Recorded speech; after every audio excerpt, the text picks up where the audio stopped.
It was the sound of an ancient prophecy echoing through time, woven into the fabric of the universe itself. The beings of the galaxy had long spoken of humans, barely remembered in the annals of interstellar lore, as legends.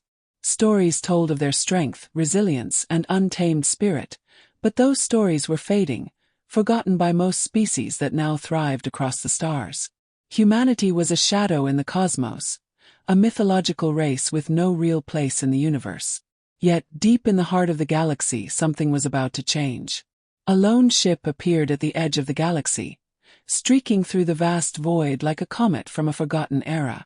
It was human-made, built for battle, exploration, and most of all, survival. No one had expected it. No one had seen it coming. A single human ship, the legacy of a race once feared, now only whispered about in hushed tones. And with it came something that would shatter everything the galaxy thought it knew about legends.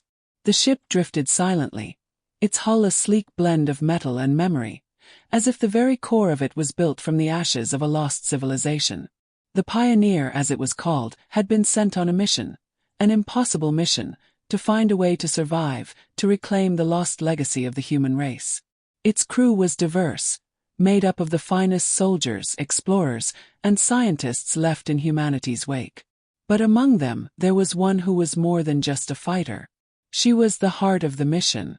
Commander Lyra Quinn, tall and fierce, with eyes that burned like the stars themselves, stood on the bridge of the Pioneer, staring at the swirling nebula outside the viewport. Her face was the picture of determination, but in her chest, there was a gnawing emptiness, a feeling she couldn't quite explain. 4 years she'd trained for this moment, and yet nothing in her training had prepared her for the truth of it. Humans were extinct, or so they had thought. The last remaining records of their existence were buried in forgotten archives on planets long abandoned. But here she was, captain of a ship made by those very same people, standing as a symbol of a long-lost race. "Commander, we're approaching the coordinates," said Lieutenant Nash, her right-hand officer. His voice, though calm, carried the weight of uncertainty. Lyra nodded, her fingers brushing against the console in front of her. "Take us in." The ship shifted, the hum of its engines reverberating through the deck as they moved deeper into uncharted space. The galaxy was full of ancient ruins, but what lay ahead was a new frontier, a place where the legend of humanity had never truly been lost. The sensors blinked, and a holographic map appeared, showing a distant planet that seemed to shimmer with an unnatural glow. "What's so special about this planet?" Nash asked, his curiosity piqued. "We don't know," Lyra replied, her voice steady. "But something tells me the answers we're looking for are there." On the planet's surface, the air was thick with an ancient energy, as if the planet itself was alive, aware of their presence. Lyra and her crew landed in a dense forest, the leaves glowing faintly in the twilight. They disembarked, weapons ready, and set out toward the heart of the jungle. The deeper they ventured, the more the planet seemed to respond, its atmosphere shifting with an odd pulse, almost as if it were alive. "We're getting closer," Lyra whispered, her heart pounding. Suddenly, the ground beneath them trembled. A massive, towering structure appeared ahead, an ancient city long forgotten by the galaxy. Its spires stretched high into the sky, covered in vines and moss, but its grandeur was undeniable. A faint light pulsed from within, as if the city itself was waiting for them. "Stay sharp," Lyra commanded, her voice low. "This could be more than we bargained for." As they approached, a figure emerged from the shadows, a being unlike any they had seen before. It was tall, humanoid, but its features were alien. Skin like liquid metal, eyes that glowed with an otherworldly fire. And yet, there was something about the way it moved that seemed familiar, almost human. "Who are you?" Lyra demanded, stepping forward, her hand on her weapon. The figure tilted its head, its voice deep and resonant. "I am Koran, the last of my kind."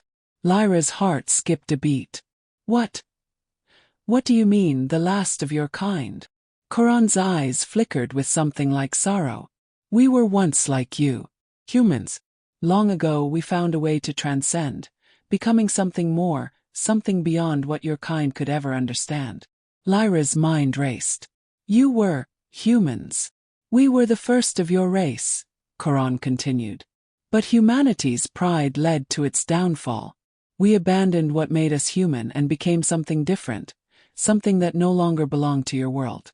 And yet, your kind's legacy has always remained in our hearts, even as we evolved into something else. Lyra stepped back, her mind reeling. So, we were the same. But you're not anymore? Charon nodded. We were legends once. But now, we are what you would call gods. The revelation hit Lyra like a punch to the gut.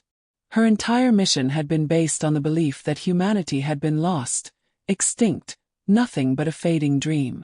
But here, standing before her, was a being who had once been human. More than human, yes, but still tied to the very essence of humanity. And suddenly, the weight of the universe felt heavier than ever. But as the shock of the revelation settled, something else took its place. A fierce determination. This was not the end of the story. It couldn't be. How do we stop this?